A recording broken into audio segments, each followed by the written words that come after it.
Tuesday, April 26. One language. Genesis 11, 1-4 says, Now the whole earth used the same language and the same words. It came about as they journeyed east that they found a plain in the land of Shinar and settled there. They said to one another, Come, let us make bricks and burn them thoroughly. And they used brick for stone, and they used tar for mortar. They said, Come, let us build for ourselves a city and a tower whose top will reach into heaven, and let us make for ourselves a name. Otherwise, we will be scattered abroad over the face of the whole earth. Why were the people of the whole earth so keen to achieve unity? The phrase "the whole earth" refers to a small number of people, those alive after the flood. The reason for this gathering is clearly indicated. They want to build a tower to reach the heavens. Genesis 11:4.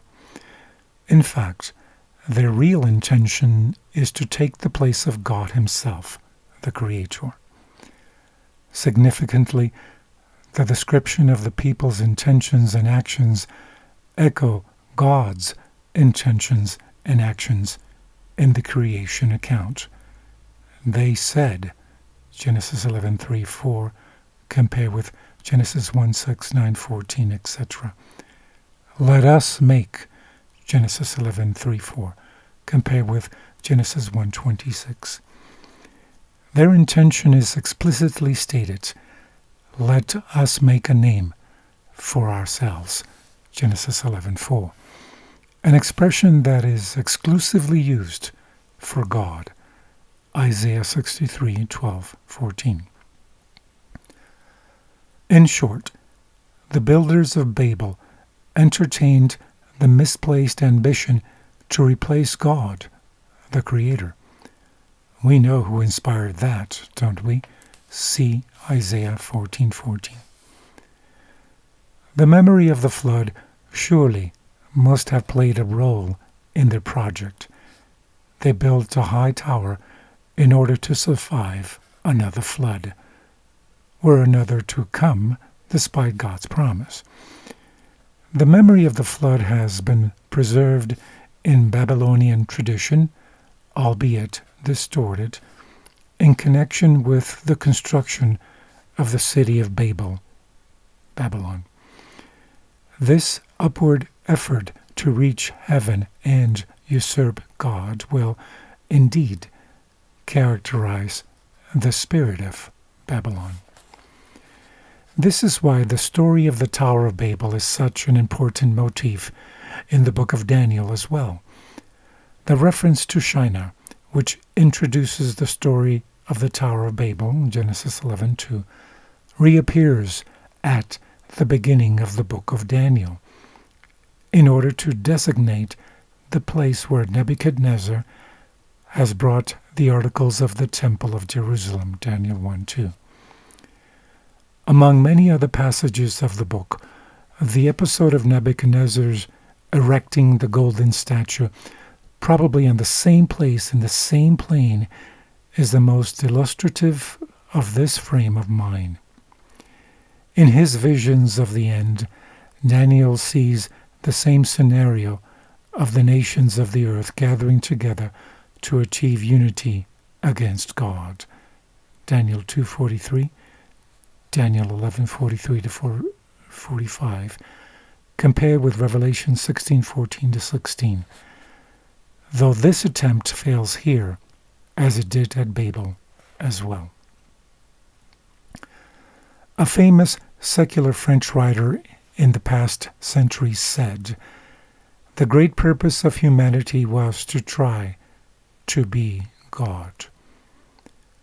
What is it about us, starting with Eve in Eden, Genesis 3:5, that gets drawn into this dangerous lie?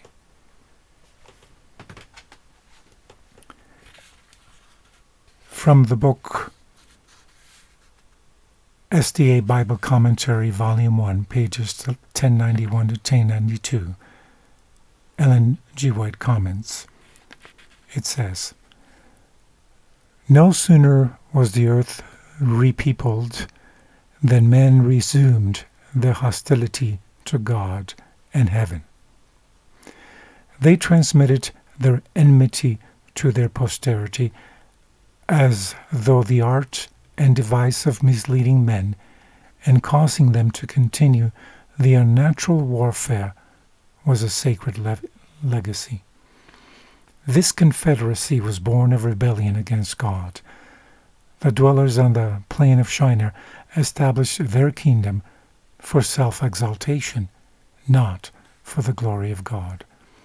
Had they succeeded, a mighty power would have borne sway, banishing righteousness and inaugurating a new religion. The world would have been demoralized.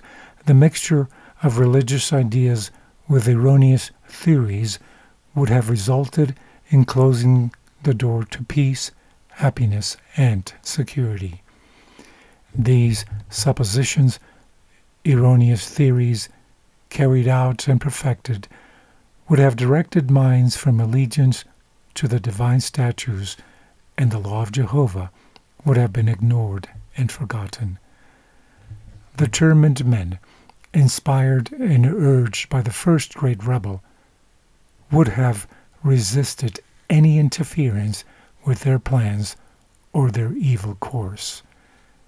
In the place of the divine precepts, they would have substituted laws framed in accordance with the desires of their selfish hearts, in order that they might carry out their purpose."